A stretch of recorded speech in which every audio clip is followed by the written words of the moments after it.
আসসালামু আলাইকুম রাহমাতুল্লাহ। বন্ধুরা সবাইকে ওয়েলকাম। আশা করি সবাই ভালো আছেন। তো বন্ধুরা, আপনারা অনেকেই রয়েছেন আমাকে আসলে আমার ভিডিওতে কমেন্ট করে থাকেন যে আমরা বর্তমান সময় 2025 সালে বিকাশ পার্সোনাল রিটেল অ্যাকাউন্ট কিংবা বিকাশ মার্চেন্ট অ্যাকাউন্ট খুলতে পারতেছি না। তো বন্ধুরা, আগে যে সিস্টেমটা ছিল এই সিস্টেমটা পরিবর্তন হয়ে গেছে। এখন বর্তমানে 2025 সালে নতুন আপডেট আসছে, যে আপডেটের মাধ্যমে বা যে নিয়মটার মাধ্যমে দেখা যায় কি আপনি নিজেই চাইলে বিকাশ পার্সোনাল রিটেল অ্যাকাউন্ট খুলতে পারবেন। তো বন্ধুরা, এরপর অনেকে এটাও বলেন যে আমার ট্রেড লাইসেন্স নেই, আমার দোকান নেই, সেক্ষেত্রে কি আমি পার্সোনাল রিটেল অ্যাকাউন্ট ওপেন করতে পারবো না বা খুলতে পারবো না? অবশ্যই বন্ধুরা, আপনারা আপনাদের পার্সোনাল যে এনআইডি কার্ড রয়েছে সেই এনআইডি কার্ড দিয়ে আপনারা দেখা যায় কি বিকাশ মার্চেন্ট নাম্বার বা বিকাশ পার্সোনাল রিটেল অ্যাকাউন্ট সেটা খুলতে পারবেন। তাতে ট্রেড লাইসেন্স এবং আপনার কোনো দোকানের প্রয়োজন হবে না। তো বন্ধুরা, সেটা কিভাবে কি করবেন সবকিছু আমি এই ভিডিওতে আপনাদের সাথে শেয়ার করবো। তো বন্ধুরা, আপনি যদি আমার চ্যানেলে নতুন হয়ে থাকেন অবশ্যই আমার চ্যানেলটি সাবস্ক্রাইব করে দিবেন। তো বন্ধুরা, আমরা এখান থেকে বেরিয়ে আসবো। এখান থেকে আমি বেরিয়ে আসলাম।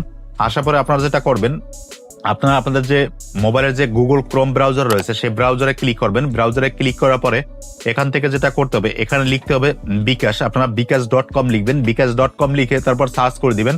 সার্চ করে দেওয়ার পরে আপনাদের কাছে ইন্টারফেসে ঠিক এভাবে চলে আসবে। আসার পরে বন্ধুরা, এখান থেকে কি করবেন, আপনারা এখান থেকে স্ক্রল করে নিচের দিকে চলে যাবেন। দেখুন এখান থেকে আমি নিচের দিকে চলে আসতেছি, আপনারাও চলে যাবেন। যাওয়ার পরে এখানে দেখুন 3টে অপশন রয়েছে। এর ভিতরে আপনারা দেখেন এখানে লেখা রয়েছে শিক্ষা প্রতিষ্ঠান, তারপর হচ্ছে এখানে মার্চেন্ট, তারপর এখানে হচ্ছে অনলাইন ব্যবসা। তো বন্ধুরা, যেহেতু আমরা পার্সোনাল রিটেল অ্যাকাউন্ট খুলবো সেক্ষেত্রে আমাদের কি করতে হবে, এখানে যে অনলাইন ব্যবসা রয়েছে এখানে ক্লিক করতে হবে। এখানে আমি ক্লিক করে দিলাম। এখানে ক্লিক করার পরে আমাদের কাছে ইন্টারফেসটা ঠিক এভাবে চলে আসবে। আসার পরে এখান থেকে একটু স্ক্রল করে নিচের দিকে চলে আসবো।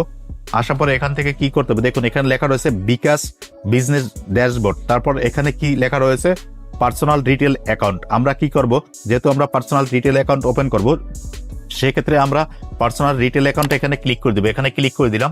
এখানে ক্লিক করে দেওয়ার পরে আমাদের কাছে ইন্টারফেসটা ঠিক এভাবে চলে আসবে। আসার পরে এখান থেকে একটু স্ক্রল করে নিচের দিকে চলে আসবো। নিচের দিকে আসার পরে দেখুন এখানে কিছু অপশন রয়েছে। এখানে অপশনটা হচ্ছে সর্বপ্রথম যে অপশনটা রয়েছে, এখানে অপশনটা মার্চেন্ট দোকানের নাম। তো এখানে মার্চেন্ট দোকানের নাম দিতে হবে। এখন অনেকেই আসলে কনফিউজ হয়ে গেছেন বা সমস্যার ভিতরে পড়ে গেছেন যে আমার তো দোকান নেই, সেক্ষেত্রে আমি নামটা কি দিব। আপনি যে কোনো একটা কিছু দিতে পারেন। যেমন আমার যে নাম রয়েছে, আমি চাইলে দেখা যায় কি এখানে রিয়াজুল টেলিকম কিংবা রিয়াজুল স্টোর এটা দিতে পারি, বা রিয়াজুল টেইলার্স এটা দিতে পারি। তো তারপর হচ্ছে এখানে জেলা নির্বাচন করুন, তারপর এলাকার নাম দিতে হবে, তারপর যোগাযোগ করবেন যার সাথে।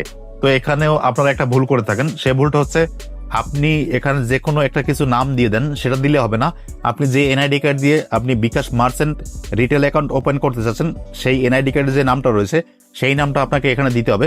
তারপর যেটা করতে হবে, আপনি যে নাম্বারটা যে সিমটা দিয়ে আপনি পার্সোনাল রিটেল অ্যাকাউন্ট ওপেন করবেন সেই সিমের নাম্বারটা এখানে দিতে হবে। তারপর এখানে একটা ইমেল অ্যাড্রেস দিতে হবে। তারপর এখান থেকে যদি আমরা স্ক্রল করে একটু নিচের দিকে চলে আসি, নিচের দিকে আসার পরে এখানে কি লেখা রয়েছে অবশ্যই আপনারা দেখুন। এখানে লেখাটা হচ্ছে অতিরিক্ত তথ্য এখানে জমা যদি দিতে চান, তো আমরা অতিরিক্ত কোনো তথ্য জমা দিব না। অবশ্যই আপনাদেরকে যেটা বলবো, আপনারা অবশ্যই ইমেল একটা অ্যাড্রেস দেবেন যে ইমেলটা আপনার মোবাইলে লগ ইন করা রয়েছে। তারপর দেখুন এখান থেকে তারপর নিচের দিকে কি লেখা রয়েছে, আপনার কি জাতীয় পরিচয়পত্র আছে। তো বন্ধুরা, যেহেতু জাতীয় পরিচয়পত্র এনআইডি কার্ড আমাদের রয়েছে, তারপর এখানে হাসিলের যেটা করা রয়েছে এটাই থাকবে। তারপর এখানে কি বলা হয়েছে, আপনার কি বৈধ ট্রেড লাইসেন্স আছে। তো বন্ধুরা, যেহেতু আমাদের ট্রেড লাইসেন্স নেই সেক্ষেত্রে আমরা এখানে না করে দেব। না করে দেওয়ার পরে এখানে আরো একটা বিষয় এখানে অপশন আছে, আপনার কি ব্যাংক অ্যাকাউন্ট আছে। যদি আপনার কোনো ব্যাংক অ্যাকাউন্ট থাকে সেক্ষেত্রে আপনি হ্যাঁ দিয়ে দিবেন, আর যদি না থাকে তাহলে না দিয়ে দিবেন। তো আমাদের যেহেতু নেই আমরা এখানে না করে দিব। না করে দেওয়ার পরে অবশ্যই আপনারা এখানে একটা অপশন দেখতে পাচ্ছেন, আমি রোবট নেই।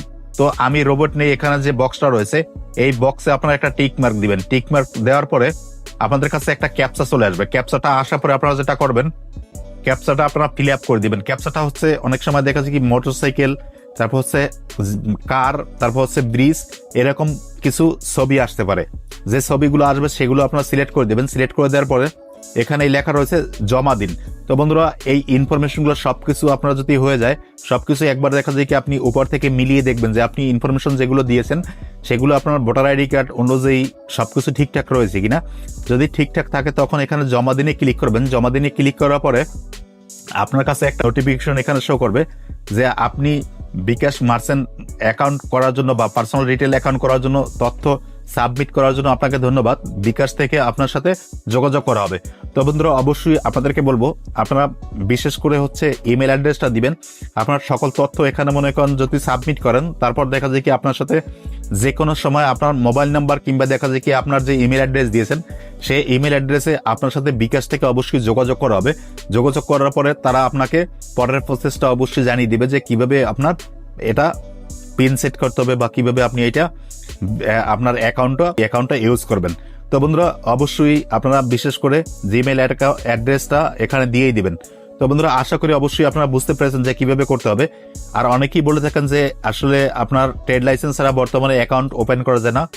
আমি বিষয় নিয়ে কথা বলছি, অবশ্যই ট্রেড লাইসেন্স ছাড়া আপনারা অ্যাকাউন্ট ওপেন করতে পারবেন, কোনো সমস্যা নেই। তো বন্ধুরা আশা করি ভিডিও ভালো লাগছে। ভিডিও ভালো লাগলে অবশ্যই ভিডিওতে একটি লাইক দিবেন। আর যদি মনে হয় যে ভিডিওটা থেকে কোনো কিছু শিখতে পেরেছেন, সেক্ষেত্রে ভিডিওটা বন্ধুদের মাঝে শেয়ার করে দিবেন। সবাই ভালো থাকবেন, সুস্থ থাকবেন, আল্লাহ হাফেজ।